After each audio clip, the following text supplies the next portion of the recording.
Kamalnath was in a room. I could see his, whether it was on speaker phone or room, whatever. Two more officers were there. They wanted to repeat. He kept on repeating, "Aap maan jao." I said, "Sir, मैं सच के साथ हूँ. I cannot change the narrative. It's the truth." He told me कि लोग बाग राहुल गांधी के पेशाब पीने के लिए तैयार होते हो, आप इतना छोटा सा फेवर नहीं कर सकते।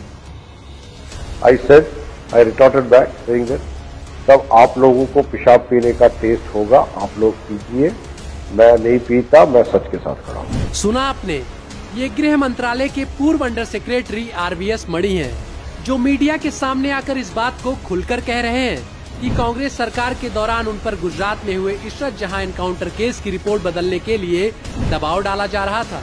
इतना ही नहीं, कमलनाथ ने केंद्रीय मंत्री रहते हुए उनसे ये तक कहा था कि आतंकी इशरत जहां को अपनी रिपोर्ट में निर्दोष साबित करो और मोदी को इस केस में फंसाओ। लेकिन RVS मणि ने रिपोर्ट बदलने से मना कर दिया और ये कह दिया कि मैं सच के साथ खड़ा हूँ। तो कमलनाथ ने कहा था कि तुम जानते हो, IAS, PCS और तमाम बड़े नेता राहुल गांधी का पेशाब पीने के लिए तैयार हैं और तुम इतना सा काम नहीं कर सकते। लेकिन दाद देनी होगी इस धाकड़ ईमानदार अधिकारी की, जिसने तत्कालीन कांग्रेस सरकार के दबाव और धमकियों को नजरअंदाज करते हुए रिपोर्ट नहीं बदली। लेकिन दोगली कांग्रेस के कुकर्मों को कौन नहीं जानता। कुछ ही दिनों बाद उसने इस अधिकारी का प्रमोशन रोककर उनसे इसका बदला ले लिया। इतना ही नहीं, RVS मणि ने ये भी कहा कि जब मैंने इशरत को आतंकी न बताने से इनकार कर दिया तो कमलनाथ और गांधी परिवार के इशारों पर मुझे SIT चीफ ने सिगरेट से दाग दिया था। CBI मुझे रोज परेशान करने लगी थी और केंद्रीय मंत्री मुझे गालियां देने लगे थे।